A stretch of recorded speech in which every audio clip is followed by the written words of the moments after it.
పార్టీలో చేరండి, ఆఫర్లు పొందండి, బస్సు ఛార్జీల్లో రాయితీలు, హాస్పిటల్ బిల్లుల్లో డిస్కౌంట్లు, ప్రమాదంలో చనిపోతే ఇన్సూరెన్స్. ఈ పార్టీలో చేరితే వచ్చే బెనిఫిట్స్ ఇవి. ఎలాగో మీరే చూడండి. సైకిల్ పంక్చర్ అయింది, తమ్ముళ్లు కారెక్కుతున్నారు, క్యాడర్ గులాబీలో కలిసిపోతోంది. బస్సు యాత్రలు, ధర్నాలు జంప్ జిలానీలను ఆపలేకపోతున్నాయి. ఇంకా కొంతమంది పార్టీని వదిలిపెట్టడం ఖాయంగా కనిపిస్తోంది. పార్టీని కాపాడుకోవటం హైకమాండ్కు పెద్ద సవాల్గా మారింది.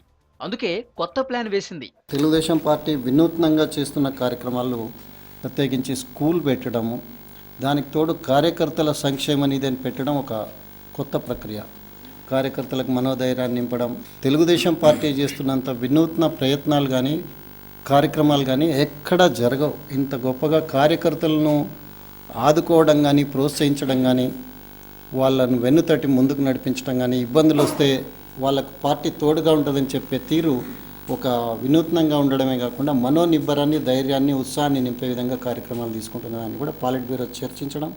మా పార్టీలో చేరండి, మీకో బంపర్ ఆఫర్ అంటూ కొత్త స్కీమ్ తెస్తోంది టీడీపీ. పార్టీలో చేరితే చాలు హెల్త్ కార్డులు పొందొచ్చు.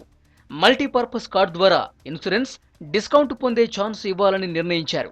ప్రమాదంలో చనిపోతే 2 లక్షల ఇన్సూరెన్స్, రోగాలతో ఆసుపత్రుల్లో చేరితే ప్రైవేట్ హాస్పిటల్లో 20% డిస్కౌంట్ లభిస్తుంది. పార్టీతో అసోసియేట్ అయిన ట్రావెల్స్లో ప్రయాణిస్తే ఛార్జీల్లో రాయితీ కల్పిస్తున్నారు.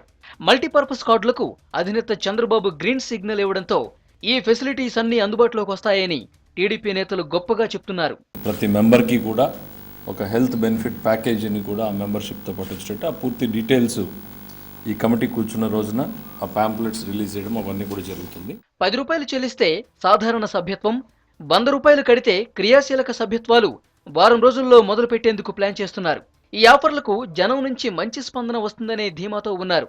అందుకే పచ్చ చొక్కా వేసుకోండి, బంపర్ ఆఫర్ పొందండి అంటూ ప్రచారం చేస్తున్నారు తమ్ముళ్లు. ఈ కొత్త స్కీమ్ ఎంతవరకు వర్కౌట్ అవుతుందో త్వరలోనే తేలనుంది.